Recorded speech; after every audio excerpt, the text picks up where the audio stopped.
বরবাদ খ্যাত পরিচালক মেহেদী হাসান হৃদয়ের নতুন সিনেমায় আবারও শাকিব খান। এবার যে পরিকল্পনা সামনে এসেছে, চারিদিকে যে পরিকল্পনা ঘুরে বেড়াচ্ছে, যদি এরকম কিছু হয় তাহলে এটা হতে যাচ্ছে একটা মহাপরিকল্পনা। কি সেই পরিকল্পনা? চলেন বিস্তারিত আলোচনা করি আজকের এই ভিডিওতে। আপনাদের সাথে রয়েছি আমি ওয়াসিম।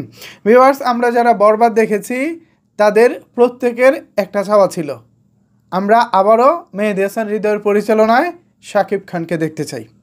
কিন্তু এর মধ্যে আগামী রোজার ঈদের সিনেমা পেয়েছে নতুন একজন পরিচালক, আবু হায়াত মাহমুদ।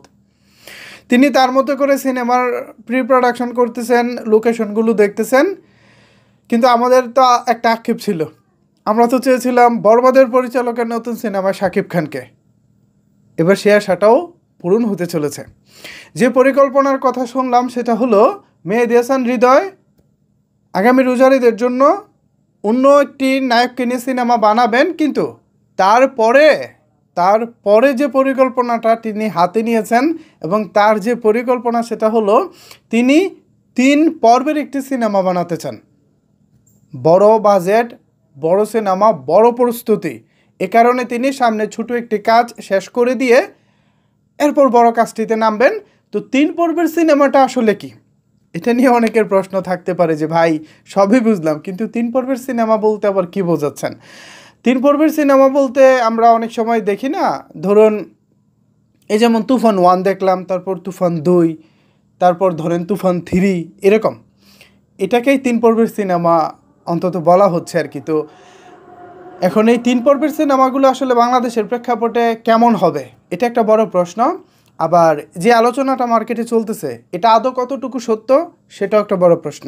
ধরে নিলাম ঘটনা সত্য, তো ঘটনা যদি সত্য হয় তাহলে এখানে আমার বলার হচ্ছে আমি আপাতত 3 পর্বের সিনেমায় শাকিব খানকে চাই না।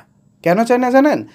এই যে তুফান আমরা দেখলাম, 2 বছর আগে দেখলাম, আদৌ তুফান 2 হবে কি না এটা কিন্তু আমরা কেউই জানি না। তারপরে যে তাণ্ডব হলো, তাণ্ডবের পর বলা হলো যে তাণ্ডব 2 হবে, কিন্তু এটাও আদৌ ভবিষ্যতে হবে কি না বা হলেও কবে হবে সেটা কিন্তু আমরা কেউ জানি না। অন্যদিকে বরবাদ একটাই সিনেমা, এখানে 2-3-এর কোনো ব্যাপার না, 2-3-এর কোনো বিষয়ও নাই, অথচ আমরা এক সিনেমায় দারুণ কিছু দেখেছি। এখন আমাদের এই সিনেমা নিয়ে আক্ষেপ নেই, বরঞ্চ এক রাশ মুগ্ধতা আছে, ভালো লাগা আছে। তা আমি চাই প্রত্যেকটা সিনেমা একটাই হোক, সেটা যেন পরিপূর্ণ সিনেমা হয়, যেটা দেখে আমরা মুগ্ধ হব, আমরা এই সিনেমার কথা বারবার বলবো। কিন্তু এমন সিনেমা বানাবেন না যেটা 1 হবে, 2-এর কথা বলা হবে কিন্তু 2 আর আসবে না। এটা হলে আমাদের জন্য সত্যিকার অর্থে দুঃখজনক হয়ে যায়। 2-এর জন্য আপনারা অনেক কিছু রেখে দেন, কিন্তু আপনারা পরে আর 2 বানান না। ওই 2-এর জন্য 1টা দুর্বল বানান, কিন্তু এই 1 দেখে দর্শকের মন ভরে না। এই যে নানা রকমের অসঙ্গতি বা দর্শকদের নানা রকমের আপত্তি, এগুলো আপনারা কিভাবে মেটাবেন? সো সেই জায়গা থেকে আমার অনুরোধ, 3 পর্ব 10 পর্বের সিনেমার দরকার নেই ভাই, 1 পর্বেরই একটি সিনেমা বানান, সিনেমার মতো সিনেমা বানান, যেটা বরবাদের মতো সিনেমা। আমরা সবসময় যেটার উদাহরণ দিব। আশা করি পরিচালক মেহেদী হাসান হৃদয় ভাই যদি সত্যিকার অর্থে তিনি প্ল্যানিং নিয়ে রাখেন তাহলে তিনি আমাদের এই অনুরোধটা বিবেচনা করবেন। আমরা ভাই 3, 4, 5, 10 দেখতে চাই না, আমরা একটাই দেখতে চাই, তবে সেটা মানে দারুণ কিছু দেখতে চাই। বাঘের বাচ্চা একটাই যথেষ্ট, আর শিয়ালের বাচ্চা কিংবা অন্য কারো বাচ্চা অনেকগুলা হলেও কিছু লাভ আসে না, বাট বাঘ মানে বাঘ। সুতরাং সিনেমা বানাবেন, একটাই বানাবেন, দারুণ কিছু বানাবেন। কি বলেন ভিউয়ার্স? আমি কি ভুল কিছু বলেছি? অথবা আপনাদের যদি এই বিষয়ে কিছু বলার থাকে তাহলে অবশ্যই সেটি নিচের কমেন্টস বক্সে জানাতে পারেন। ধন্যবাদ সবাইকে এতক্ষণ আমার সাথে থাকার জন্য।